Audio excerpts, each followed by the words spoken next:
Hola, ¿qué tal, licenciados en Criminología y Criminalística? En esta ocasión vamos a abordar de manera breve la unidad 5 que corresponde a los trastornos mentales orgánicos de la materia de Psicología Criminal 2 del sexto cuatrimestre de la licenciatura en Criminología y Criminalística. Cabe destacar que en el DSM-5 ya no se le denominan trastornos orgánicos, sino trastornos neurocognitivos.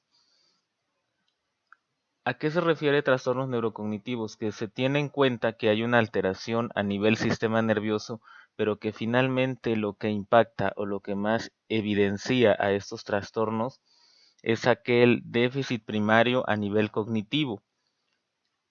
A nivel orgánico, las afectaciones se dan más en regiones cerebrales particulares, en vías neurales, en redes córtico-subcorticales en el cerebro, pero ya de manera cognitiva, ya de manera más evidente, se da en alteraciones en la atención, en la percepción, en la resolución de problemas, básicamente lo que son las funciones ejecutivas. Obviamente también implica alteraciones en el lenguaje, en la memoria y en las habilidades perceptuales motoras. Como podemos ver aquí en la diapositiva está la lista de los trastornos neurocognitivos de acuerdo al DSM-5.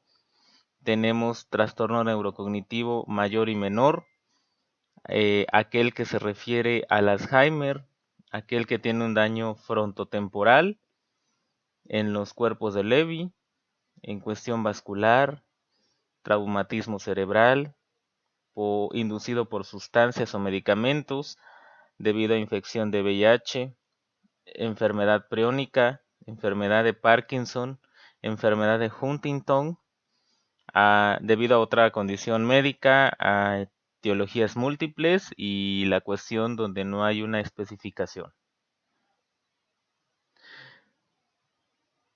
Tenemos como primer trastorno neurocognitivo el síndrome confusional, y en ese sentido hay que especificar si se debe a una intoxicación por consumo de sustancias, por abstinencia de sustancias o inducido por medicamentos.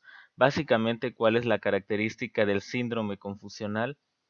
Alteración de la atención, aquella capacidad que queda reducida para dirigir, centrar, mantener o desviar la atención.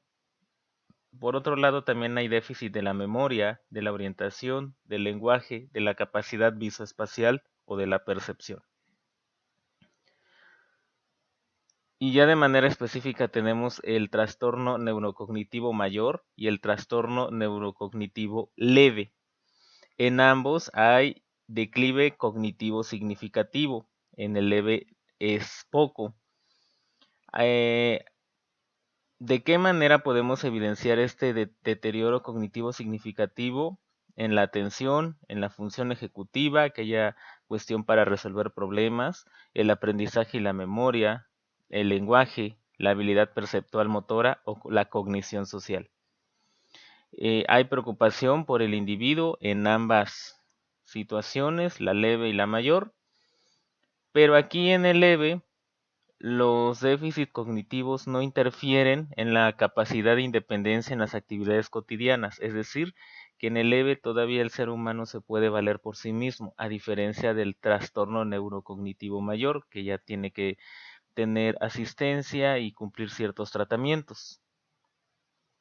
Y en ese sentido ya hay que especificar si se debe al Alzheimer, a una degeneración del lóbulo frontotemporal, a una enfermedad por cuerpos de Levy, a una enfermedad vascular, a un traumatismo cerebral, a un consumo de sustancia o medicamento, a infección por VIH, a enfermedad por priones, a enfermedad de Parkinson, a enfermedad de Huntington, a otra afección médica, etiologías múltiples o a una cuestión que no se pueda especificar.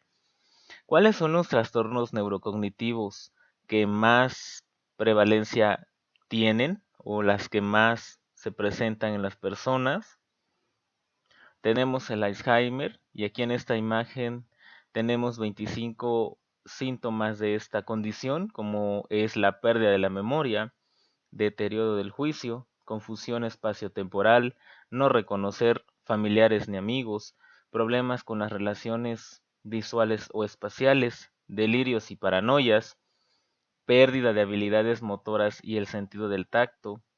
Hay comportamiento que podríamos denominar infantil, los abuelitos parecen niños, dificultad para comunicarse y los ancianos olvidan alimentarse.